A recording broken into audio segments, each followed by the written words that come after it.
जय हिंद। आज का हमारा वीडियो महान मुगल शासक और उत्तरवर्ती मुगल शासक के संदर्भ में है। ये इतिहास से संबंधित है और इसमें हम बात करेंगे कि मुगल काल का जो भी शासक था उसे दो भागों में बांटकर हम देखेंगे। पहला महान मुगल शासक जो 1526 से 1707 ईस्वी तक यानी कि बाबर से लेकर औरंगजेब तक था, इसको महान मुगल शासक कहते हैं। ये सभी महान शासक थे। इसके बाद के जितने भी शासक हुए उनको हम एक कोड के माध्यम से याद करेंगे, बाजा फूक मोहम्मद आलम शाह अब।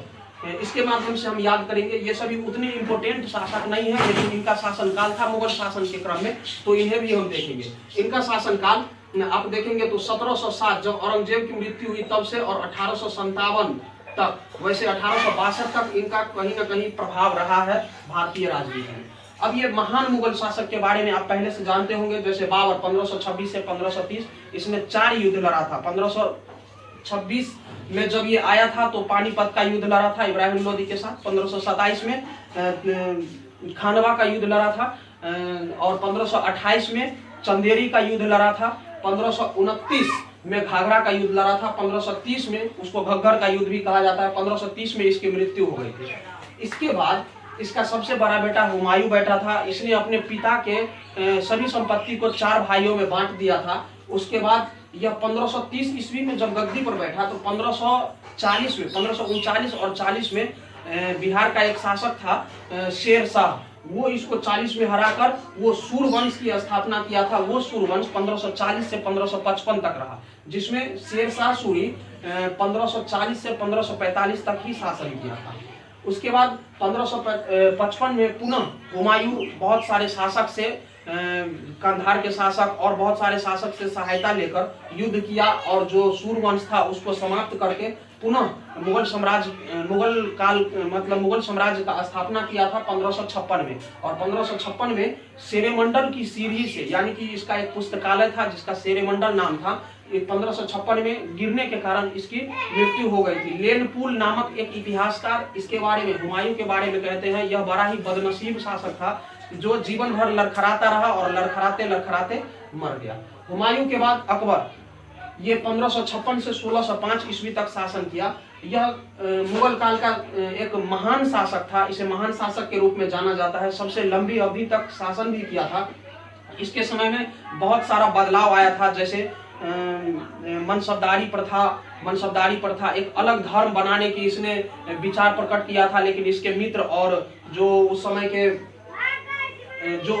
के मुस्लिम समुदाय में जो उच्च कुलीन वर्ग के थे उन लोगों के द्वारा मना कर दिया गया था। तो अकबर की धार्मिक नीति भी बहुत विशाल रही है और अकबर 1556 से 1605 ईस्वी तक रहा।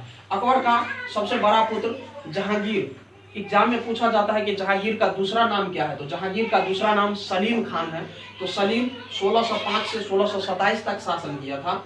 इसके बाद शाहजहां, जो कि इसका पुत्र था, वह 1627 से 1658 ईस्वी तक शासन किया था। शाहजहां का दूसरा नाम खुर्रम खान भी है, आप इसे याद रखेंगे, खुर्रम खान। ये किसी एग्जाम में कभी कभार पूछ लिया जाता है, खुर्रम खान।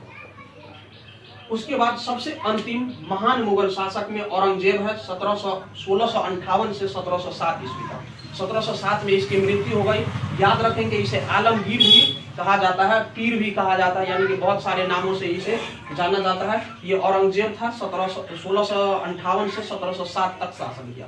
उसके बाद मुगल काल में ऐसा लगा कि पतन का एक दौर सा शुरू हो गया। उस समय में जितने भी शासक थे वे सभी शासक बहुत ही कमजोर प्रवृत्ति के थे, इतने महान शासक नहीं बन पाए। उन सभी शासकों में कुछ शासक हैं जिन्हें हम बाजा फूक मोहम्मद आलम शाह अब के नाम से यदि कोड वर्ड याद रखेंगे तो आसान होगा याद रखना।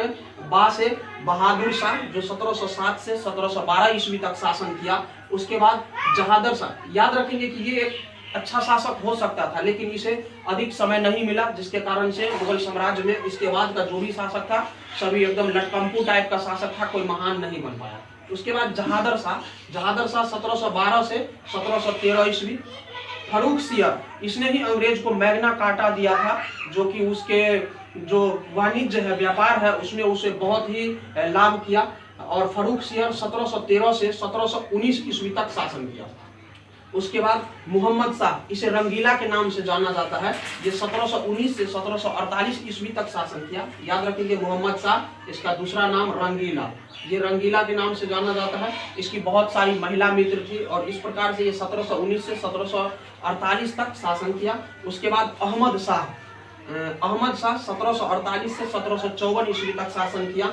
इसी के टाइम में वो मतलब मोहम्मद शाह, अहमद शाह अब्दाली, नादिर शाह, ये सब इसी दोनों के शासन काल में आया, भारत पर आक्रमण किया और बहुत सारा धन लूट कर लेके चला गया। तो अहमद शाह 1748 से 1754 ईस्वी के आसपास। उसके बाद आलमगीर द्वितीय, देखिए औरंगजेब को आलमगीर कहा जाता था, इसलिए जो दूसरा शासक आलमगीर के नाम से आया उसे आलमगीर द्वितीय कहा जाने लगा और ये 1754 से 1759 ईस्वी तक शासन किया। उसके बाद शाहजहां द्वितीय, चूंकि पहले शाहजहां है तो शाहजहां द्वितीय 1759 से 1806 ईस्वी तक शासन किया। ये सब उतने महान शासक नहीं रहे। अकबर द्वितीय 1806 से 1837 ईस्वी तक शासन किया। याद रखेंगे कि राजा राम मोहन राय को राजा राम मोहन राय को राजा राम मोहन राय को राजा नाम की उपाधि अकबर द्वितीय ने ही दिया था। और इसलिए दिया था क्योंकि राजा राम मोहन राय बहुत सारे भाषा के जानकार थे। जब भारत में अंग्रेज आ गया और बहुत सारे शासकों को अपना बंदी बनाना और अपने बात मनवाने के लिए तो उसको वेतन देकर रखना शुरू किया, तो अपना वेतन बढ़वाने के लिए जब अकबर द्वितीय ने भारत में किसी को खोजा तो राजा राम मोहन राय मिले। इनको इंग्लैंड भेजा था ताकि वहां की महारानी से बात करे और इनका वेतन जो है भुगतान राशि वो बढ़ाए। उसके बाद सबसे अंतिम शासक बहादुर शाह जफर था। बहादुर शाह जफर कविता भी लिखता था, ये सबसे अंतिम शासक था और 1837 से 1862 तक वैसे इसका शासनकाल देखा जाता है। लेकिन आप यहाँ पर याद रखेंगे 1857, कहीं कहीं पे 58 भी लिखा रहता है, तो 1857-58 तक इसका शासनकाल था। याद रखेंगे 1857 ईस्वी में जब भारत में विद्रोह हुआ था, 1857 का विद्रोह या उसको आंदोलन जो भी कह सकते हैं आप, 1857 के विद्रोह में बहादुर शाह जफर के द्वारा उसमें भागीदारी निभाई गई थी। तो इस प्रकार से हमारा था मुगल शासक और उसके शासनकाल के बारे में यह हमारा वीडियो था। आप मेरे वीडियो पर बने रहे, इसे स्क्रीनशॉट कर ले, इसे बार बार देखें ताकि आपको याद हो जाए और अपने दोस्तों तक पहुंचाएं। इसे लाइक, शेयर एंड सब्सक्राइब करें। जय हिंद।